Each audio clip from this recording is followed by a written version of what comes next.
Bonsoir à tous, bonsoir, désolé pour le faux départ, j'espère que vous allez bien, mais oui, forcément ça va bien ce soir, ça va bien, puisque l'Olympique Lyonnais, une nouvelle fois pour cette année 2024, a gagné le foot dans des circonstances, encore une fois, rocambolesques. Il aura fallu attendre la 95e minute pour ce dénouement complètement débile. On a sorti la perruque que je vais enlever tout de suite parce qu'elle me tient beaucoup trop chaud. Quel enfer cette saison. Quel enfer, oui j'ai glissé, vous avez rien vu sur YouTube, vous n'avez absolument pas vu le faux départ. On va débriefer ensemble cette victoire de l'OL contre Strasbourg, cette saison de l'Olympique Lyonnais, mais avant toute chose, avant qu'on débriefe ensemble, j'aimerais adresser un certain nombre de remerciements, puisque c'est le dernier débrief de cette saison en Ligue 1, et donc j'aimerais quand même remercier un certain nombre de personnes. J'aimerais tout d'abord remercier le club de Montpellier qui n'avait absolument rien à jouer ce soir et qui a décidé de remonter un désavantage de 2 buts contre Lens et donc d'offrir la possibilité à l'OL de se qualifier pour l'Europa League en se finissant 6e de Ligue 1. C'est chose faite. Merci Montpellier, merci pour les travaux, merci au grand souvenir de Loulou Nicolin, le Lyonnais de cœur. Merci tout d'abord donc à Montpellier. J'aimerais aussi remercier l'Olympique de Marseille pour sa saison absolument désastreuse parce que qui aurait pu croire une seule seconde, même pas les Marseillais, vous pouvez remonter les vieux tweets, qui aurait pu croire que l'Olympique Lyonnais terminerait devant l'Olympique de Marseille quand l'Olympique Lyonnais comptait 7 points après 14 journées.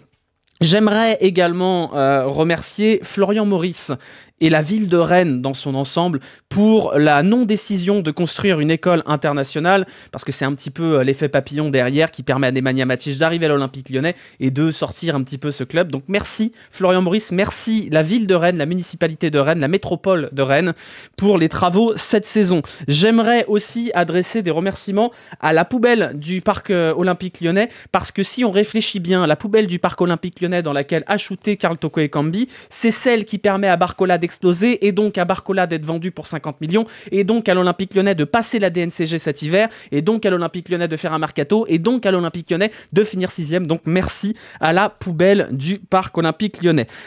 J'aimerais également remercier Alexandre Lacazette pour tous les travaux. Voilà, c'est bon Alexandre, tu peux t'en aller, on t'en voudra pas parce que c'est bon, t'as fait tout ce que tu pouvais faire dans ce club. On aimerait bien que tu restes, une saison, 2 saisons, 3 saisons, on s'en fout. Mais si jamais t'en peux plus et que t'as envie d'aller en Arabie Saoudite, bah tant pis, on sera triste, mais c'est bon, tu nous as tout donné, merci infiniment, parce que je peux vous dire que les pieds ils devaient trembler à la 94e minute, ils devaient trembler salement. Voilà, merci à vous en vrai, plus sérieusement avant de commencer ce débrief, merci à vous sur Twitch, merci à vous sur YouTube pour cette saison, parce que on aura fait tous les débriefs de Ligue 1 ensemble, quoi qu'il arrive, vous avez été là du début à la fin, et on continue, voilà, on continue ensemble jusqu'au bout. Vous êtes 2008 ce soir, vous allez être nombreux sur YouTube aussi, et c'est pas rien, parce que moi c'est pas mon taf à la base d'être streamer, et ça fait beaucoup de bien et ça donne beaucoup de force d'avoir ce truc là en rendez-vous toutes les semaines, donc je préfère le faire en début de vidéo plutôt qu'à la fin pour vous dire que ça me touche d'avoir un public pour ça. Ça me touche quand vous m'interpellez parfois dans la rue comme hier en Vélib avec un mec avec le maillot du PSG qui me disait tu me régales avec tes débriefs alors qu'il était en maillot du PSG. Voilà, on va petite séquence émotion et après on va débriefer tout ça ensemble. Waouh, quand même. Est-ce que moi je vais commencer en posant une question un peu absurde. Est-ce que ce serait pas la plus grande saison de l'Olympique Lyonnais depuis au moins 10 ans? En termes d'émotion, c'est une quasi-certitude, parce que je pense qu'en termes d'émotion, on n'avait pas fait une saison aussi riche en émotions négatives comme positives depuis, je pense, la première année du titre, tout simplement. Et est-ce que c'est pas la saison la plus folle de l'Olympique Lyonnais depuis le dernier titre, en vrai, depuis peut-être 2008 ou 2009, quelque chose comme ça, en termes d'émotion, négative 2009 peut-être, mais il y a eu des moments forts dans cette équipe, il y a eu des moments forts, mais des moments d'union sacrée, l'union sacrée qui était chère à Jean-Michel Aulas, qui la réclamait constamment, malgré le fait qu'il chiait sur les supporters très régulièrement. Là, l'union sacrée, on a quand même le sentiment qu'on l'a eu à partir de l'arrivée de Pierre Sage et qu'elle a porté cette équipe, cette union sacrée entre l'état-major du club, le staff, les joueurs et les supporters, et que c'est cette union sacrée que Aulas n'avait plus jamais réussi à récupérer, et que John Textor, pratiquement miraculeusement, a réussi, lui, à l'avoir sans la demander pour aller porter cette équipe jusqu'à la 6e place. La 6e place qui n'est pas une fin en soi. Faire 6e pour l'Olympique Lyonnais, ça devrait être la normalité. Mais compte tenu des circonstances, cette 6e place, elle a presque un goût de titre tant elle est absurde, tant on est parti de loin. La vache, les émotions. Moi, j'ai commencé tard, là. J'ai commencé à 23h10 parce que j'ai chialé, les habits, sur le penalty. Et je pense que ceux qui étaient au stade ont chialé aussi. Alors, on va dire, il est nul, il chiale pour une 6e place. Ouais, parce que elle est dure cette saison. Elle était violente.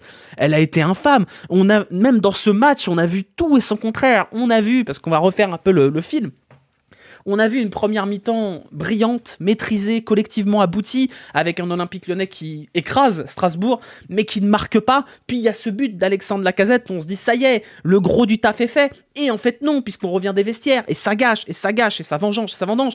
Et il y a ce but de Strasbourg qui vient de dire oh là là, et dans la foulée du but contre Strasbourg, l'OM marque, puis Lens se prend un but de Montpellier, on se dit mais c'est pas possible, on va pas en rester là. Et là, il y a le péno pour Strasbourg. Et au moment du péno contre Strasbourg, on entrevoit l'enfer, c'est-à-dire finir 8e alors qu'on avait dans nos mains la 6e place. Finalement, ce poteau, à un moment donné, cette équipe, elle est bénie des dieux depuis 6 mois. C'est pas possible, c'est du surnaturel, c'est de l'absurde. Ça n'a aucun sens. Et enfin, ce penalty qu'on a cru qu'Éric Vatelier allait jamais nous donner quand même, parce qu'on en a vu des scandales arbitraux cette saison. On en a vu. On a vu aussi des matchs où l'OL a été avantagé, mais il y a eu beaucoup de matchs cette saison où l'OL pouvait dignement se plaindre de l'arbitrage. Mais alors celui-là, les amis, ce match-là, heureusement que l'OL le gagne, parce que je peux vous dire que sinon la colère contre l'arbitre, elle est énorme. Parce que le match d'Éric Vatelier ce soir, il est catastrophique, c'est un scandale. Heureusement que la VAR est là, et encore, la VAR, quand elle est là sur le penalty qui n'a pas été accordé à Alexandre Lacazette, on regarde un replay et puis c'est bon, on remballe. Donc heureusement que l'OL ressort de ce match avec la victoire méritée. J'ai pas eu le temps de faire les stats, mais je vous les dirai à l'oral, parce que les émotions de malade, le caca coulant sur la jambe comme Jordan Bardella dans l'amphithéâtre à Tolbiac au moment où Alexandre Lacazette va prendre le penalty, quoi. L'enfer, ce sentiment là, mais on peut faire l'inventaire. À combien de fois on a eu ce sentiment de oh là, le penalty de Maitland Niles, la séance de tir au but contre Strasbourg, le penalty contre Brest, le penalty. La vache. C'est les cardiologues de la région lyonnaise, là, ça doit être leur meilleur semestre depuis d'éternité, là. Si j'étais contrôleur fiscal, j'irais faire un contrôle fiscal chez tous les cardiologues de la région Auvergne-Rhône-Alpes, là, il doit y avoir de la maille à se faire, Quel enfer. Ça vous fait rire. Ah ouais. Le caca a bien plus coulé. Ah non, on peut faire un top 3 des moments caca-culotte de la saison, si vous voulez.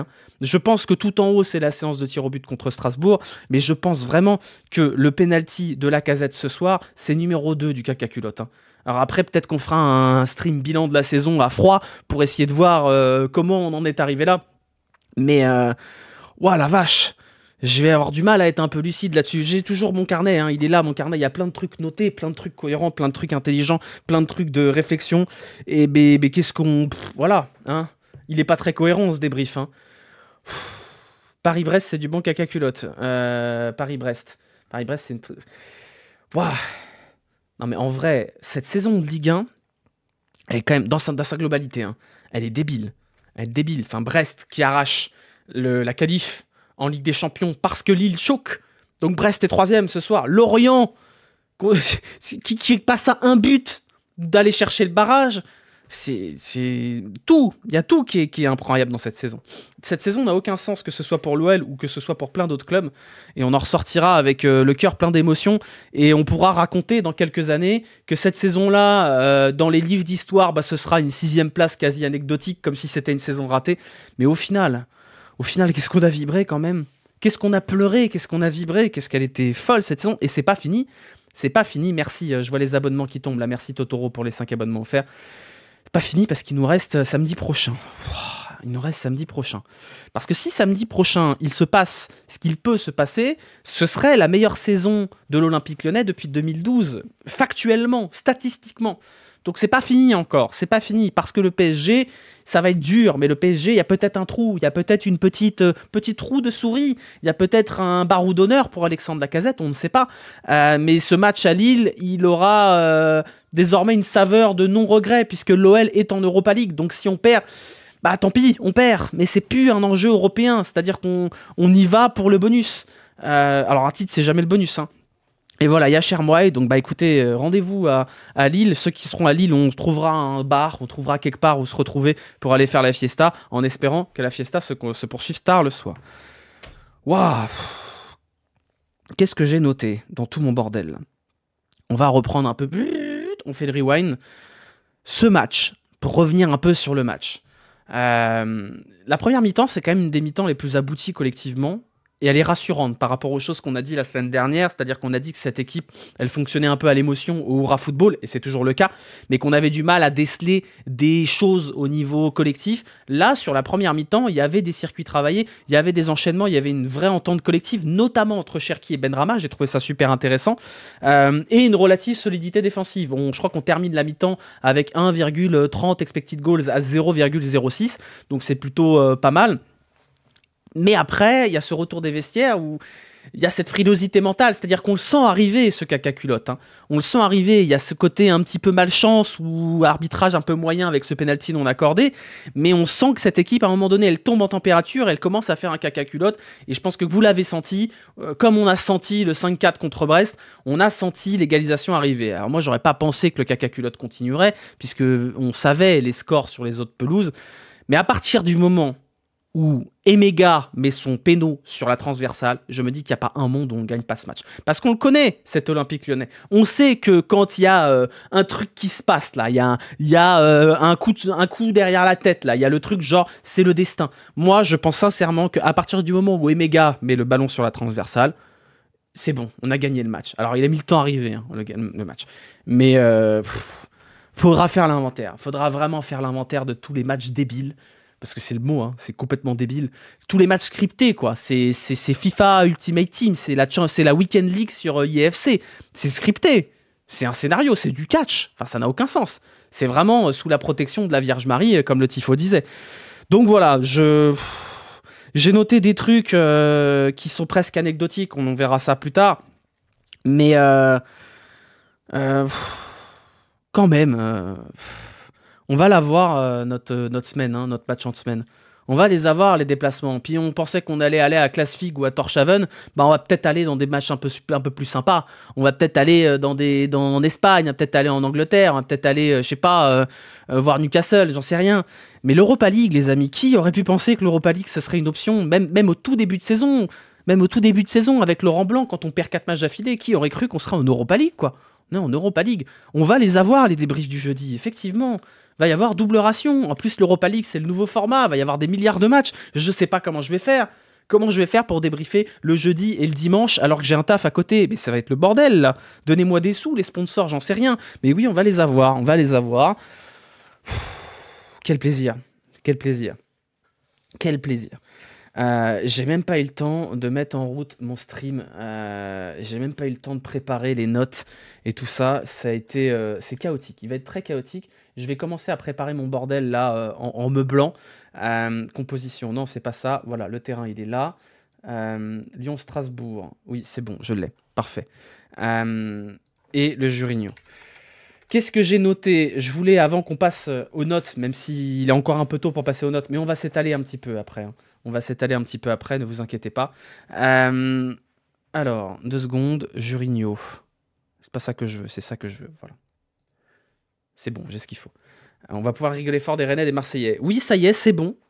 C'est bon, on peut se moquer. On peut se moquer. On a attendu le moment où on pouvait se moquer. Ça y est, on peut se moquer des Rennais. On peut se moquer des Marseillais. Et on peut même se moquer des Lensois, même si les Lensois ils sont gentils, ils nous ont rien fait. Mais ça y est, on peut rigoler, donc j'aimerais qu'on prenne, allez, 30 secondes de rire dans le chat, 30 secondes de MDR, 30 secondes de moquerie dans le chat, pour la saison de l'OM quand même, et la saison de Rennes, puisque maintenant ça y est, c'est bon, on peut se moquer. Ils se sont bien moqués quand on était relégable, maintenant on peut rigoler, on peut mettre des chais dans le chat, on peut mettre des ah ah, voilà, merci, et on va sortir les applaudissements, voilà, pour la saison de l'OM.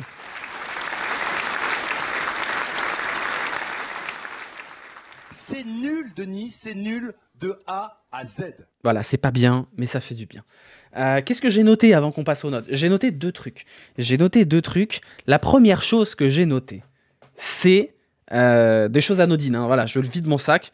C'est Chris. C'est pas possible. Respect immense pour Chris et pour le joueur qu'il a été, et probablement pour l'être humain que j'ai eu la chance de croiser une fois et qui est absolument adorable. Respect immense pour Chris, mais alors le consultant, Chris le consultant, c'est désastreux, c'est une catastrophe. Il raconte n'importe quoi, il a quand même dit à un moment donné que les coups de pied arrêtés étaient le point fort de l'OL. Enfin, je veux dire, à un moment donné, il y a littéralement un point faible à l'OL, c'est les coups de pied arrêtés. Donc, merci Chris pour les matchs à l'Olympique Lyonnais, les titres, la carrière de Zinzin, voilà. Mais à un moment donné, non, être consultant, c'est pas fait pour tout le monde. Et il faut travailler un petit peu quand même. Et moi, je suis un peu consterné, je vous avoue. Je suis un peu consterné là-dessus. Un duo Chris-Robert Pires. Ah ouais, non mais les cours de français, l'accent, ça, je m'en fous, ça. Il fait de son mieux. Mais c'est juste l'analyse foot, elle est pas bonne, quoi. Elle est pas bonne du tout. Ça va pas du tout, quoi. Donc bon, c'est compliqué, quoi. Deuxième truc, et on va être un peu sérieux avant de passer aux notes. Parce que, comme vous le saviez, c'était une journée placée sous le signe de la lutte contre l'homophobie. Il n'y avait pas les flocages arc-en-ciel, puisque ça posait problème. Donc la Ligue a retiré les flocages arc-en-ciel au profit d'un petit badge tout mignon, tout gentil, avec marqué homophobie barré. Comme lors de la 27e journée, où il y avait marqué racisme barré. La même chose. Et je voulais quand même qu'on en parle, parce que j'en ai vu parler beaucoup sur Twitter. Il y a encore des joueurs qui déclarent forfait pour ça, et il y a eu Mohamed Camara à Monaco qui a mis du scotch, pareil sur le logo de la Ligue en arc-en-ciel, il a mis du scotch, mais waouh, on est à ce niveau-là, quoi. On est à ce niveau-là de fragilité, venant de mecs qui disent non, respectez mes convictions, par contre ils ont des logos de paris sportifs partout sur le short, là. Moi je trouve ça hyper grave, et je tiens à vous rappeler quand même, à toute fin utile, je l'ai dit sur Twitter, que Anthony Lopez avait été suspendu il y a maintenant 7 ans pour avoir masqué Saint-Etienne sur un flocage de maillot lors d'un match de Coupe de France. Donc il a altéré l'aspect du maillot de façon totalement anodine, et il a pris un match de suspension. Donc j'ose espérer que sur la base seule de l'altération de l'équipement fourni par la Ligue, Mohamed Camara va être sanctionné, et j'ose espérer que son club, qui n'a rien dit quand il est sorti donc avec le scotch, va peut-être prendre la parole pour se désolidariser de ça. Parce que l'homophobie, c'est un délit. Être contre la lutte contre l'homophobie, c'est assumer d'être homophobe. Et être homophobe en France, c'est pas légal. Donc à un moment donné, il va quand même falloir agir. C'est pas des questions de conviction, c'est une question que... C'est pas un lobby, machin truc. Est-ce qu'on imagine un jour un joueur qui va sur le terrain en ayant mis du scotch sur le truc contre le racisme? Vous imaginez les réactions? À juste titre. Donc pourquoi là ça va passer? En tout cas j'espère que ça va pas passer. Voilà, donc je voudrais en parler quand même parce que je trouve ça hyper choquant, hyper grave, et j'ai pas envie que ça passe un peu entre les mailles du filet parce que c'est la dernière journée et qu'on va passer à autre chose au niveau du foot, parce que c'est grave et il faut en faire quelque chose. Voilà, c'est tout. Je voulais quand même parler de ça parce que j'estime que c'est quelque chose d'important et qu'on leur demande pas grand chose si ce n'est que de respecter les lois dans un pays qui fonctionne comme ça, et aujourd'hui, c'est pas normal de faire un geste pour l'homophobie, littéralement. Parce que masquer un truc contre l'homophobie, c'est faire un geste pour l'homophobie. Voilà. Sur ce, on va passer aux notes, quand même. Les notes du match qui sont déjà en route, hein. Je vois qu'il y a déjà des petits malins qui ont commencé à noter les joueurs. Comme d'hab, vous pouvez noter les joueurs, vous savez, hein, vous notez le nom du joueur avec le numéro à côté, la note, et vous pouvez noter tous les joueurs à la suite si jamais vous êtes embêté par le mode lent en mettant des points-virgules entre chaque joueur. Voilà, je vais dessiner le terrain, l'avant-dernier terrain de cette saison, puisque vous le savez, merde, j'ai raté le terrain. Vous savez, il y aura le débrief de la finale de Coupe de France. Ce sera le lendemain, puisque je serai à Lille. Je crois que ça va être le plus beau terrain de la saison. Ah bah non, dommage, raté. Ça va être le plus beau terrain de la saison. Presque. Franchement, il est pas mal. Franchement, il est pas mal. Non, abusez pas sur les notes. Soyez... Vous êtes des enfants. Vous êtes des enfants. Vous êtes vraiment des enfants de 4 ans. Vous êtes des enfants. Vous êtes des enfants. Bon, bah tant pis, bah, on fait pas les notes alors. Non, on va les faire un peu sérieusement quand même. On va les faire un peu sérieusement. On va commencer par Lopez. Parce que Lopez, il était en opération séduction là cette semaine. Il y a eu tous ses amis qui sont allés intervenir dans les médias pour dire que Lopez devait jouer la finale. Bon, Lopez ce soir, c'est quand même une sortie d'ahuri complet. Parce que si c'est ça son dernier match à l'Olympique Lyonnais, on sera quand même sur un résumé assez terrible qui est que cette sortie qui doit valoir jaune, voire rouge, et qui n'est pas sifflée. Donc merci Eric Vatelier d'être pas bon ce soir dans les deux sens. Et à mon sens, sur le but de Strasbourg, il est fautif. Il doit couvrir son angle. Il n'y a pas d'autre solution pour le Strasbourgeois que de faire un tir très très dur croisé et il couvre pas son angle. Donc pour moi, ce soir, Anthony Lopez, il est pas bon. Et je vais mettre 4 et j'en suis désolé pour lui. Voilà. Kaleta-Tchar et O'Brien. Moi, j'ai trouvé Kaleta-Tchar brillant, et notamment sur des contre-attaques où c'est vraiment... Je sais plus qui c'est qui a dit ça sur Twitter, qui a dit que c'était un aimant à ballon de merde.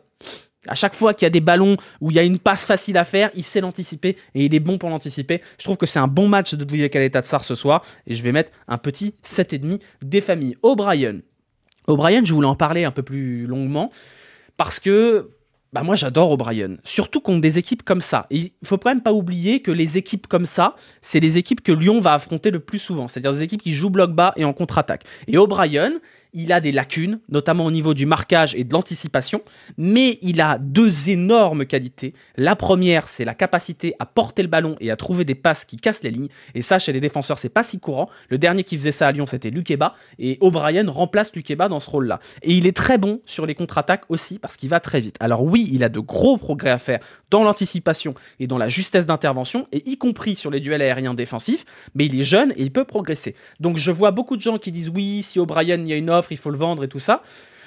Ça dépend de la nature de l'offre, parce qu'en vrai, O'Brien, il est quand même important dans cette défense, et ce soir, il fait un très bon match, je trouve. 7,5 pour O'Brien aussi. Tagliafico, c'était un bon match de Tagliafico. Dommage, je pense qu'il peut sortir avec un but, Tagliafico. Mais ce soir, il y a quand même eu beaucoup de gâchis devant le but. Hein. Beaucoup de gâchis devant le but. Mais j'ai trouvé Tagliafico plutôt pas mal, si ce n'est que ça vient quand même de son côté, le but. Donc voilà, qui donne le péno, c'est Mangala qui donne le péno. C'est pas non plus le match du siècle du côté de Tagliafico. On va mettre un 6 bien tassé. Du côté de Mata, c'est un match quand même assez intéressant. Clinton Matacle, qui a quand même sorti des tacles de grande classe, c'est un joueur fiable. Clinton Mata, c'est un joueur fort et fiable. Peut-être pas incroyable offensivement ce soir, mais Cherki a fait ses adieux. Ah zut, mais on en parlera après. Mata, ouais, un 7 bien tassé. On va surnoter puisque de toute façon on est dans l'émotion. Matic, moi j'ai pas trouvé que c'était un bon match ce soir. J'ai pas trouvé que Matic faisait un bon match. Je l'ai trouvé un petit peu emprunté. Je pense qu'il est fatigué, Matic. Et il y a eu quand même beaucoup d'erreurs un peu bêtes, des passes ratées faciles. C'est pas un super match de Matic. Comme il y a la victoire, on va mettre 5. Mais en vrai, non, on va mettre 4,5 parce que c'est vraiment pas un bon match de Matic ce soir. Malheureusement, Corentin Tolisso, ce soir, c'était pas un bon match non plus de Corentin Tolisso. Il a été fatigué, il est sorti assez tôt et on a senti que le retour des vestiaires était compliqué. Le milieu Tolisso-Matic, on sait que ça fonctionne pas. Je pense qu'il y aura d'autres solutions l'an prochain là-dessus. Mais ouais, Tolisso, elle est un 5, mais c'est un 5 généreux, je pense. C'est un 5 généreux. Cacré, pour le coup, moi, je l'ai trouvé pas mal, notamment dans l'activité. Cacré, 48e titularisation d'affilée, quand même. Le mec a 3 poumons. Hein. Faut noter ça dans la globalité de la saison. Peut-être qu'on fera les notes globales lors du prochain live. On fera les notes de la saison. On ressortira les notes moyennes avec le doc Excel de Salomé Lazinzin. Cacré, grosse activité, ouais. Pas du tout d'accord pour Tolisso. Bon, moi, je ne l'ai pas trouvé terrible, Tolisso. Voilà. Je vous ai pas mis l'arbitre. Si vous voulez noter Eric Vatelier, vous pouvez mettre 0. Hein. Voilà, on va mettre 0. Cacré, moi, je vais mettre un 5,5. Voilà, un 5,5.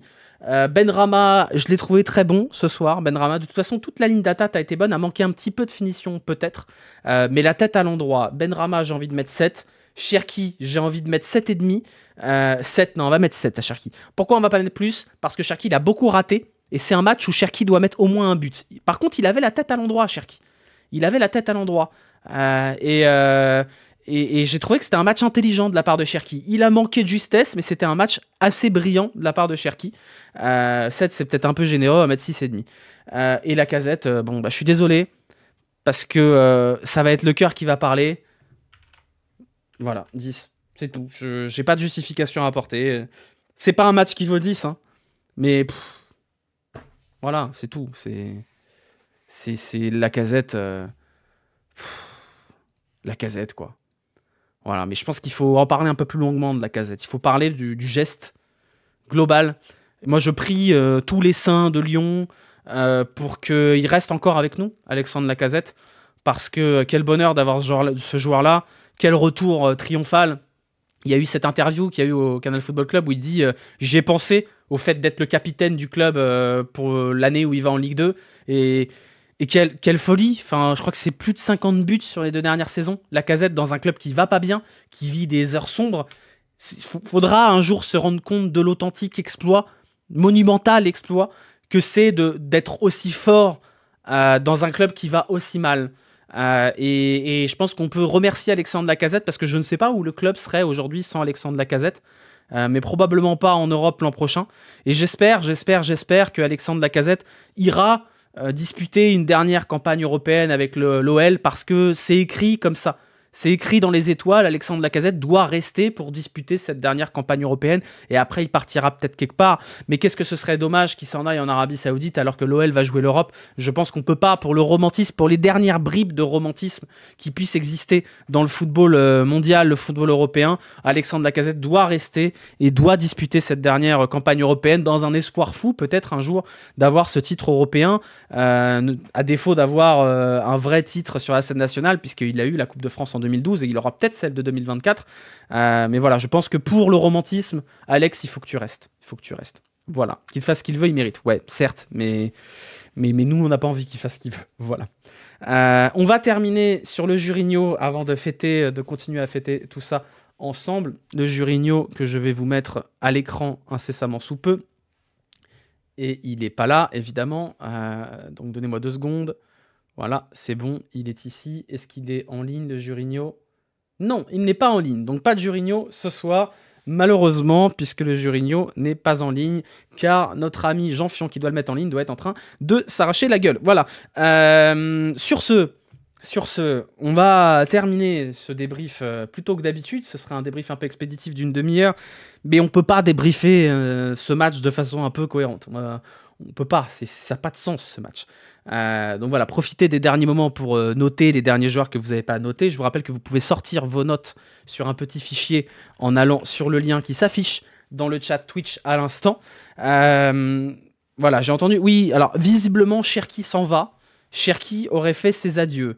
J'ai pas vu, mais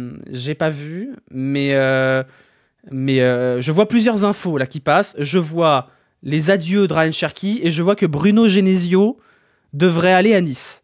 Ça en fait des infos quand même. Hein. Ça en fait des infos. Voilà, bref.